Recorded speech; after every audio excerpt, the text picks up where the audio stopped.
আল্লাহ তাবারক ওয়া তাআলা তিনি বলেন, ইয়া আইয়ুহাল্লাযীনা আমানু আতিউল্লাহ ওয়া আতিউর রাসূল ওয়া লা তুবতিলু আমালাকুম।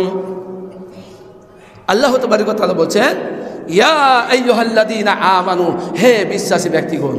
যারা আল্লাহকে আল্লাহ বলে বিশ্বাস করেছো, যারা আল্লাহকে এক ওয়াহদাহু লা শারীক বলে মেনে নিয়েছো, আল্লাহ এক এবং একক, আল্লাহ ছাড়া অদ্বিতীয় আর কেউ নেই,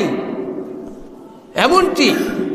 আত্মবিশ্বাসের সাথে যারা আল্লাহ তাবারক ওয়া তাআলাকে বিশ্বাস করে নিয়েছো, আল্লাহ তাবারক ওয়া তাআলা বলছেন আতিউল্লাহ ওয়া আতিউর রাসূল, তোমরা আল্লাহকে মেনে চলো, রাসূলকে মেনে চলো, তোমরা আল্লাহকে মেনে চলো, রাসূলকে মেনে চলো, ওয়ালা তুবতিলু আমালাকুম, খবরদার আল্লাহকে মানতে গিয়ে, রাসূলকে মানতে গিয়ে, আল্লাহর নামে দোহাই দিতে গিয়ে, নবীর নামে দোহাই দিতে গিয়ে, রাসূলের নামে ধর্ম করতে গিয়ে তোমাদের আমলটা যেন বাতিল করে দিই